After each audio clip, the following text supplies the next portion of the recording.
Malam itu adalah malam yang panjang bagi Sundari dan bapaknya. Kebetulan malam itu Sundari mendapatkan jadwal manggung di desa Jabak, desa terpencil di sudut sebuah kota. Sundari adalah seorang penari lengger yang sudah cukup terkenal. Sundari terpaksa pergi diantar bapaknya menggunakan sepeda motor. Dia terpaksa ditinggal para rombongan lantaran ada suatu hal yang juga tak bisa ditinggalkan. Jalan yang berliku dan curam harus tetap dilalui demi tanggung jawab. 2 jam perjalanan akhirnya mereka sampai juga di lokasi. Awalnya, Pak Sobiri tak merasa keanehan. Suasana begitu lengang, meski banyak lalu lalang orang yang menghadiri pesta raya tersebut.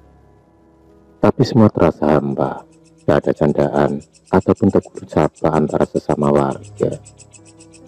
Semuanya menatap kosong ke arah Pak Sobari dan Sundari yang baru saja datang. Alunan gamelan pun mulai ditabuh. Sundari naik ke atas panggung dengan diiringi musik tradisional. Dia menari tanpa henti.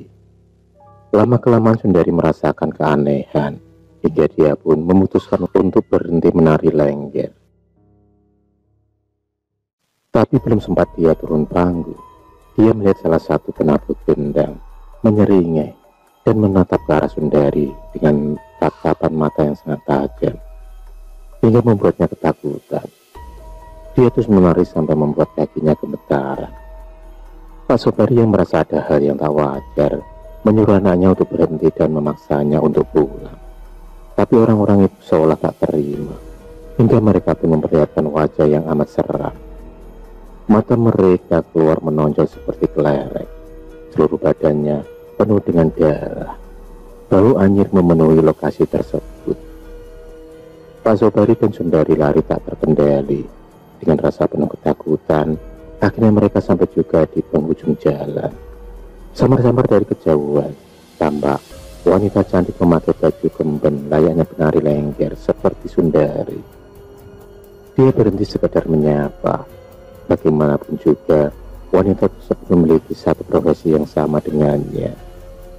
Wanita cantik itu hanya tersenyum manis dan memberinya sebuah tusuk konde kecil yang terbuat dari emas. Benda beriburan jari kelingking itu mengeluarkan cahaya yang menyilaukan mata. Bawalah darah ayam cemani setiap bulan purnama Cahayu. Ucap wanita itu sebelum menghilang.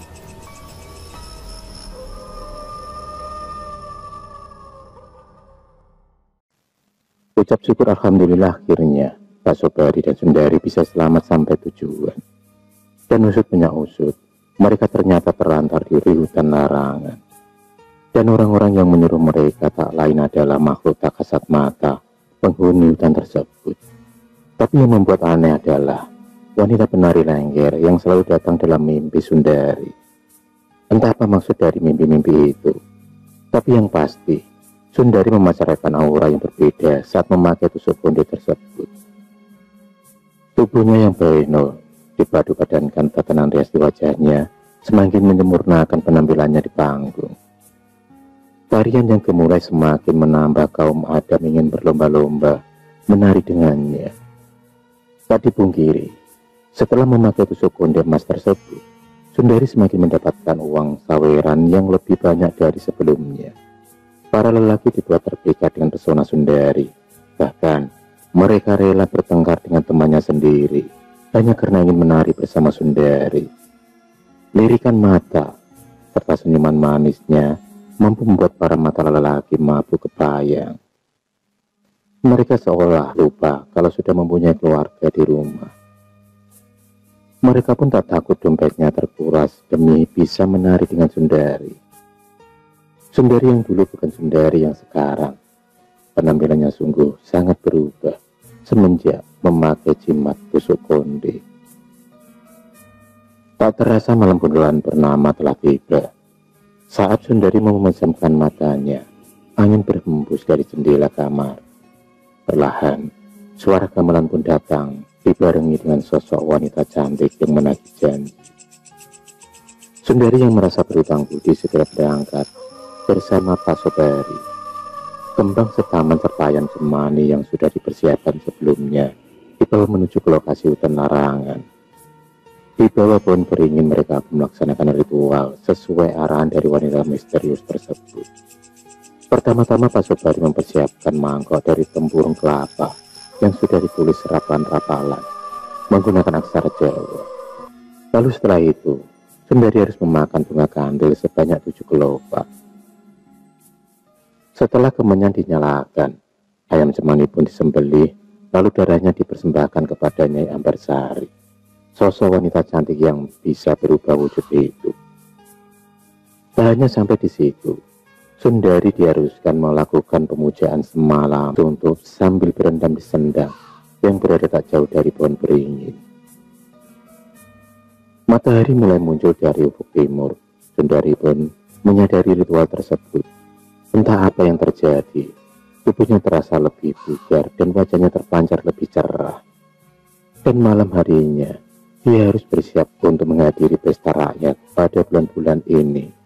Jadwal manggungnya selalu penuh untuk acara sedekah bumi. Seperti aksi-aksi manggung sebelumnya, Sundari selalu memukau para penontonnya. Setiap dia menggerakkan tubuhnya dengan gemulai, ada sosoknya Ambarsari yang selalu mengawasinya dari kejauhan. Dengan banyaknya kaum Adam mengidolakannya, maka akan semakin banyak musuh di belakangnya. Teman satu profesi yang merasa iri tak segan-segan akan mencelakai Sundari dengan cara apapun. Bahkan, mereka juga sering mengirimi santet agar Sundari mengalami kemalangan. Tapi semua usaha mereka sia-sia, lantaran ada sosoknya Ambarsari yang selalu terdepan menjaga Sundari. Tak terasa waktu begitu cepat berlalu. Entah kenapa, di umurnya yang menginjak 30 tahun itu, Sundari belum menemukan jodohnya. Para lelaki yang berusaha mendekatinya selalu ketakutan, karena terkadang sosoknya Ambarsari selalu memperlihatkan wajah nenek-nenek yang menyeramkan. Maka tak heran mereka selalu mundur dan memilih berhenti mengejar Sundari. Dia pun harus merelakan adik perempuannya menikah terlebih dahulu. Seluruh hidupnya hanya dipersembahkan untuk menari dan memujanya Ambarsari. Ini rasanya dia menyudahi kesesatannya. Tapi lagi-lagi Sundari seolah terikat kontrak dengan sosok jin penguasa hutan larangan tersebut. Di usianya yang sudah menua, dia sadar akan jalan yang dia lalui itu adalah jalan musyrik.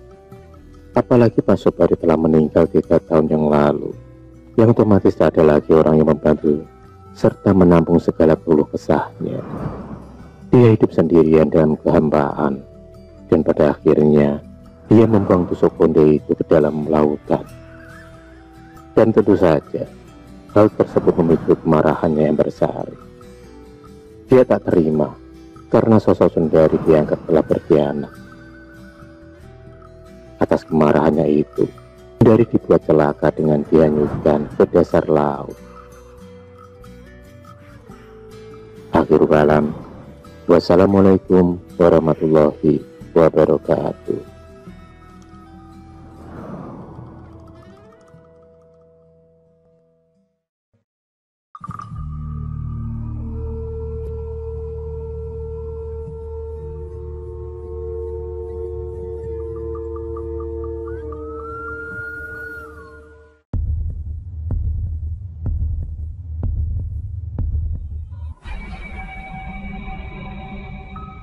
Terima kasih sudah menonton video cerita bergambar ini. Klik subscribe untuk terus mendapatkan video-video cerita bergambar selanjutnya. Semangat berkarya.